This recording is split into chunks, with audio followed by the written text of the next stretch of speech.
In Astapor.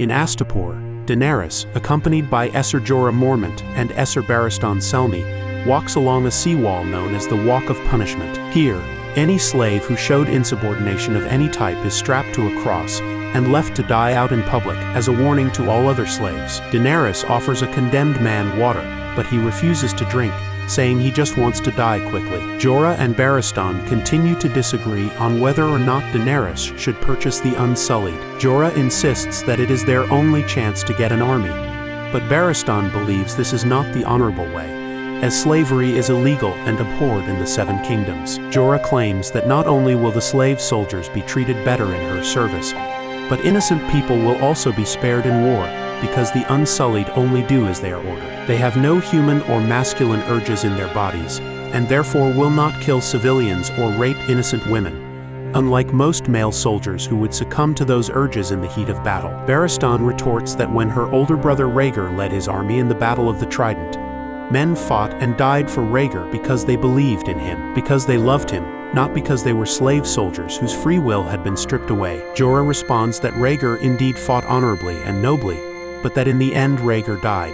Daenerys was born months after Robert Baratheon killed Rhaegar at the Battle of the Trident, and only knew her cruel and half-mad brother Viserys, so she asks Esser Barristan if he knew Rhaegar. Selmy was a member of the Targaryen Kingsguard, and thus knew Rhaegar well. He fought beside him and bled beside him at the Trident. Barristan says that Rhaegar was the finest man he ever met, the last dragon. Daenerys grows quiet and says she wishes she'd known her older brother, but that Rhaegar was not the last dragon, she is. Daenerys speaks with Kraznys Monaclaws as he shows her his slave soldiers, the Unsullied. He repeatedly insults and mocks Daenerys in his native tongue, leaving his slave translator Missandei of Noth to clean up his crude and very insulting words into more respectful language. At one point she pauses, wondering how to twist a particularly coarse insult from Kraznys, and Daenerys notices her reluctance to directly translate. Daenerys says she will take all 8,000 Unsullied soldiers, including those in training.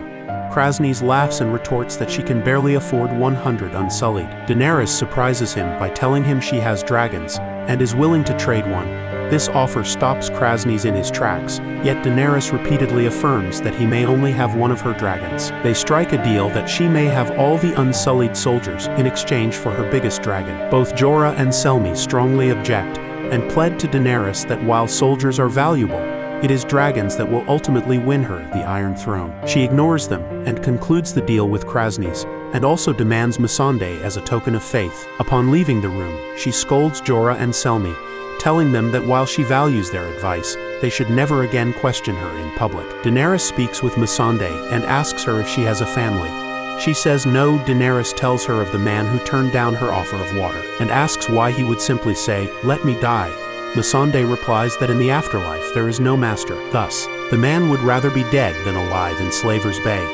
Daenerys proceeds to explain the dangers Missandei will be facing in Daenerys' service, and asks if that will be a problem. Missandei simply replies, "Valar Morghulis, all men must die." Daenerys acknowledges the truth of the words but quips, "We are not men." Beyond the Wall. The Free Folk army of King Beyond the Wall, Mance Rayder, including Jon Snow, arrive at the Fist of the First Men. They survey the bloody aftermath of the fight at the Fist. Mance grimly remarks that the White Walkers are always the artists. The severed corpses of all of the Watch's horses have been carefully arranged into a large-scale, ceremonial spiral pattern. However, there is no sign of any human corpses, which Orell insists were there when he scouted ahead earlier by warging into his eagle, but have now vanished. Jon says that there were 300 men of the Night's Watch at the Fist, and asks Mance if Mormont could still be alive. Mance says that with Mormont it's possible he was able to escape, but that even if he did, he and his men took quite a beating, and are trapped miles away from the wall with the White Walkers in close pursuit. Mance warns Jon that all of the missing corpses from the Fist are no longer his friends and brothers from the Night's Watch, but have been resurrected as undead monsters who serve the White Walkers. Mance orders Tormund to take a force of 20 men to scale the wall to attack Castle Black from its exposed rear. The fortresses of the Night's Watch were purposefully built to only defend from attack over the wall, without defenses on their southern sides, so they wouldn't be a threat to the Lords of the Seven Kingdoms. Mance's plan is for Tormund's small band to distract Castle Black by attacking their exposed southern side, at which point Mance's main army will assault it from the north. Tormund will know that Mance is in position when his army makes a massive signal fire. Mance boasts that, "I'm going to make the biggest fire the north has ever seen." Mance orders Tormund to take Jon with him, as Jon knows the layout of Castle Black, and it will prove a key test of his loyalty.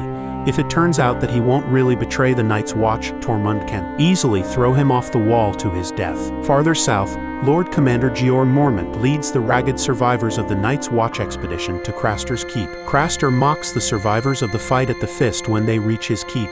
He initially wants to refuse them shelter, until he notices some of them stroking their weapons. Fearful that in desperation they might try to rush him, he relents. As the Black Brothers warm by his hearth, Craster mocks them. Craster insists that the Black Brothers should be grateful for his generosity, and that he is a godly man for helping them. Mormont tensely questions Craster's claim to be a godly man, but Craster insists that he is, to the real gods, the White Walkers who consume entire armies. On their way to the wall, but will spare Craster for his loyalty. He admits that he's feeding his pigs better than them, as pigs are valuable to him, and half-seriously suggests to his guests that they should eat the fat Samwell Tarly. He is also annoyed by Gilly's loud wailing from birthing pains.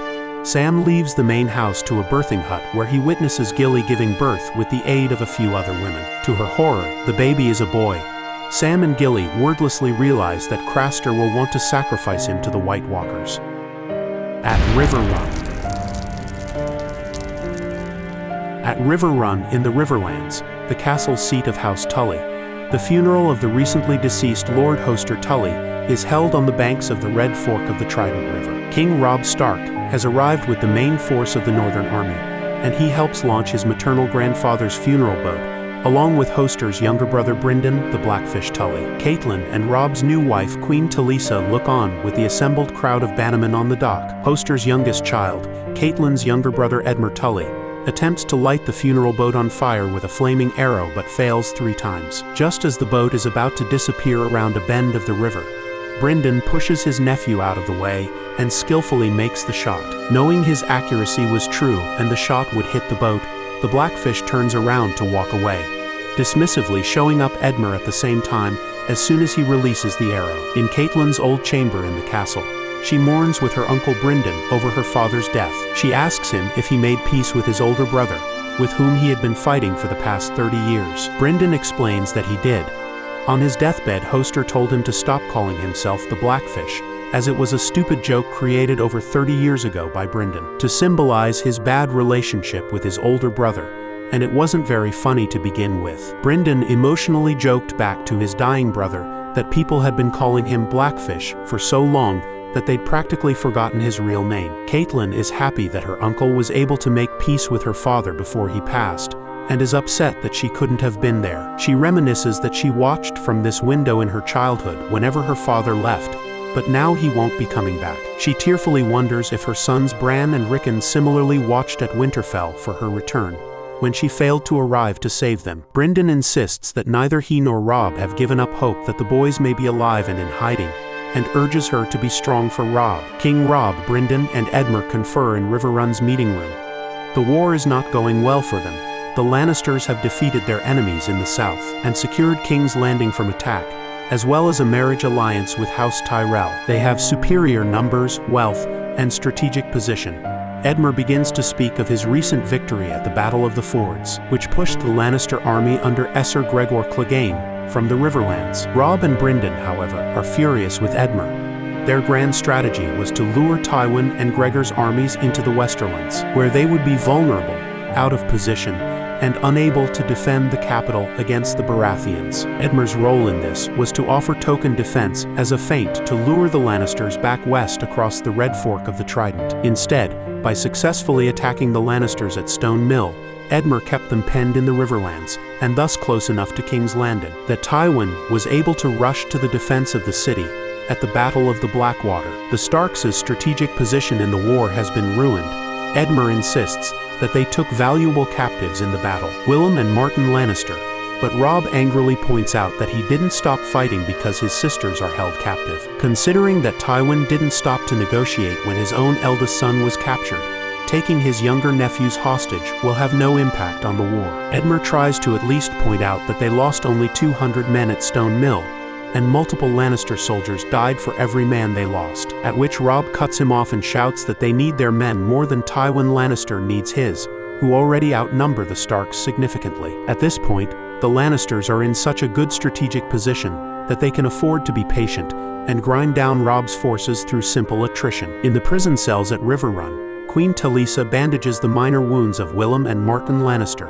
They are boys, only 14 and 15 years old. One of them asks if Robb really transforms into a wolf, eats the flesh of his enemies.